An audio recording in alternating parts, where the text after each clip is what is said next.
ফতুল্লা মুসলিমনগরে জোরপূর্বক বাড়ি দখলের চেষ্টা, রিফাত গংদের বিরুদ্ধে ফতুল্লা মডেল থানায় অভিযোগ। ফতুল্লা এনায়েতনগর ইউনিয়নের মুসলিমনগর এলাকার ফালু সর্দারের ছেলে হাজী মোহাম্মদ দেলোয়ার হোসেন বাদী হয়ে স্থানীয় মনির হোসেনের ছেলে মোহাম্মদ রিফাত, জজ মিয়ার ছেলে ইদ্রিস আলী, মোহাম্মদ মিঠু, কুদ্দুস আলীর ছেলে মনির হোসেন সহ অজ্ঞাতনামা ১০-১৫ জনের বিরুদ্ধে ফতুল্লা মডেল থানায় লিখিত অভিযোগ দায়ের করেছেন।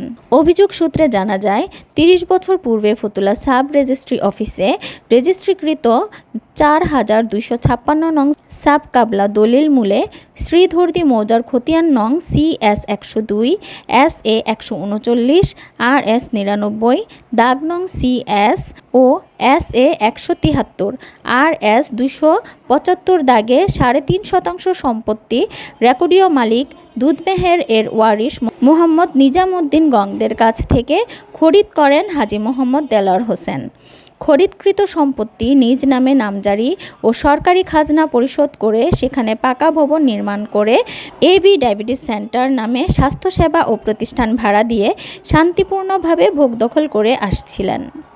উল্লেখিত বিবাদীরা বিভিন্ন সময়ে উক্ত সম্পত্তির ওয়ারিশ দাবি করে জোরপূর্বক দখলের পায়তারা করে আসছে। এমনকি ভাড়াটিয়াদের জোরপূর্বক বাড়ি থেকে বের করে দিয়ে সন্ত্রাসী কায়দায় বাড়ির মূল ফটকে তালা লাগিয়ে দেয়। এরই ধারাবাহিকতায় গত ১৫ আগস্ট রাত ৯টার দিকে বিবাদীরা ভাড়াটিয়া সন্ত্রাসী বাহিনী সমন্বয়ে বাড়ির তালা ভেঙে প্রবেশ করে ডায়াবেটিস সেন্টারের মালামালসহ বিভিন্ন জিনিসপত্র ভাঙচুর করে প্রায় ৩ লক্ষ টাকার ক্ষতিসাধন করা সহ অবৈধভাবে বৈদ্যুতিক মিটার কেটে বিবাদীরা তাদের নিজস্ব মিটার স্থাপন করে।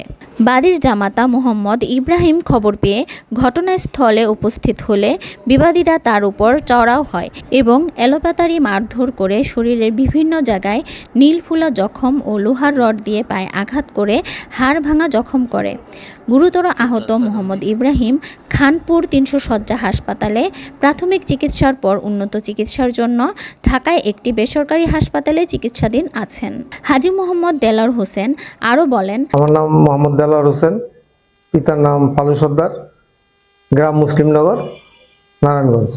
৯৬ সালে আমি এই জায়গাটা অক্রয় করি। অক্রয় করার পরে এখানে বাড়িঘর নির্মাণ করি, ৫তলা ফাউন্ডেশন দিয়া ১তলা কমপ্লিট করি, যা SA ১৭৩, RS ২৭৫। এখানে নিয়মিত ভাড়া দিয়ে দিয়েছি এবি ডায়াবেটিক সেন্টার, পরিচালনা করে আসতেছে।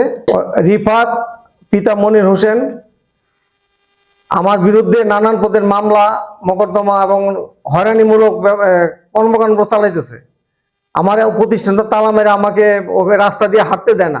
রাস্তায় হাঁটতে গেলে নানান পদের গালাগালি করে এই রিফাত, এবং আমাকে মারার হুমকি দেয় যে তুমি এখানে যদি আসস, এমনকি বিচারের মধ্যে উনি বলছে এই রাস্তা দিয়ে উনি হাঁটতে পারবে না। তো বিচারকরা বলছে যে রাস্তা তো তোর বাপের কিনা না, রাস্তাটা সরকারি রাস্তা, এটাতে যে না কেউ হাঁটতে পারে। তো ওরা ওখান থেকে মানে ধমক দেওয়ার পরে ওই আরো ক্ষিপ্ত হইয়া আমার বিরুদ্ধে নানান পদের মামলা করছে এবং চাঁদাবাজি মামলা করছে। আমিও চাঁদাবাজি মামলা করছি, আমার চাঁদা চাইছে। ও আমার কাছে বলছে যে ডায়াবেটিস সেন্টার যদি চালাইতে হয় তা আমার ১০ লাখ টাকা চাঁদা দিতে হবে, কিন্তু আমি চাঁদা না দেওয়া তুই তালা মারছে।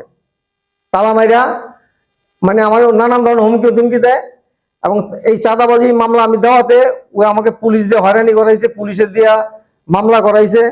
আর এমনকি ও নিজে একটা চাঁদাবাজি মামলা দিয়েছে ২৫ লক্ষ টাকা। ওর কাছে আমি মামলা ওই যে ২৫ লক্ষ টাকার চাঁদাবাজি মামলা আমাকে দিল, ওর কি আছে? ওর তো বাড়িটুকুই থাকে না, ওর বাপই তো নানান পদের শাকসবজি বেচে খায়। ওর কাছে আমি ২৫ লাখ টাকা কেন চাঁদা চাপো? ওই আমার কাছে ১০ লাখ টাকা চাইছে আমার এই প্রতিষ্ঠান বন্ধ করার জন্য, যে বন্ধ যদি না হয় আপনি ১০ লাখ টাকা চাঁদা দিলে আমি প্রতিষ্ঠান চালাইতে দিব। তো এটা তো আমার ওই যে ভাড়াটি আমি তো ওনারা বলতে পারি নাই যে আপনি টাকা দেন।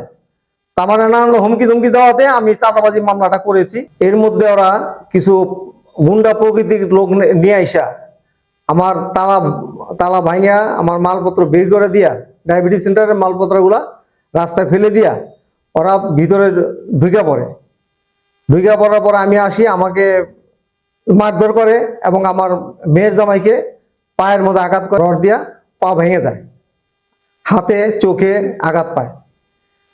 তারপর কিছুক্ষণ পরে শুনি যে এখানে আরো লোকজন আসছে, ওরা আমার নাম বলছে, বলার পরে ওরা ওখানে ভাঙচুর করছে। ওরা টাকা দাবি করতেছে, কিন্তু টাকা দাবি করলো, মনে করেন যে আমি কিভাবে ওর টাকা দিব, ওর কোনো দলিল নাই, পর্চা নাই, কিছু নাই, কিভাবে দিব? ওরা বলতেছে যে আমরা না দাবি লিখে দিব। না দাবি কিসের উপরে না দাবি দিবে ওরা আমাকে? হালনাগাদ খাজনা পর্যন্ত আমি দেওয়া আছে, এই খাজনার বিল আমার নামে মিডিয়েশন করা আছে, সম্পূর্ণ মিডিয়েশন করা আছে, এবং এই খাজনা এই যে 27 সাল পর্যন্ত এখন দেওয়া আছে খাজনা, দেখেন। আর এই বাড়িতে বিদ্যুৎ মিটার 1913 সাল মানে মিটারটা লাগানো, এই মিটারটা এখনো আছে। তা আমার নামে সব কিছু মানে কাগজপত্র সব আছে। আর এই যে একটা আমার জামাইকে সেদিন ওখান থেকে রাস্তা যাওয়ার সময় ওরা মানে পিছন থেকে বাড়ি মারে, রড দিয়া পাওয়াটা ভেঙে যায়, এটা তার প্রমাণ। আর আমি ওখান থেকে যাওয়ার সময় আমাকে ওরা অনেক অকথ্য ভাষা গালাগালি করে এবং আমাকে ঘাড় ধাক্কা দিয়ে ওখান থেকে সরাই দেয়। তবে প্রশাসন বিচার করুক, যে আমি অন্যায় যদি করে থাকে আমার শাস্তি দেন, সমস্যা নেই। আমি একটা বয়স্ক মানুষ, আমার থানার মধ্যে বা কোর্টের মধ্যে নিয়ে যায় আমার সহ্য হয় না। এটা আমি প্রতিকার চাই, আমি প্রশাসনের কাছে বিচার চাই। এটার জন্য আমি আপনাদের সবার সহযোগিতা চাই, এলাকাবাসী সবাই আমার সহযোগিতা করবেন। আসসালামু আলাইকুম। দেখতেন রাস্তাঘাটে আইছে দিল কাকারে বকতে আছে, আসা যাওয়ার পথেই দেখে খালি বকাবকি করেন, কি নিয়ে বকে কি নেবে না বকে তো আর আমি জানি না, সবসময় বকতেই থাকে, গালাগালি করতেই থাকে, এটাই দেখি।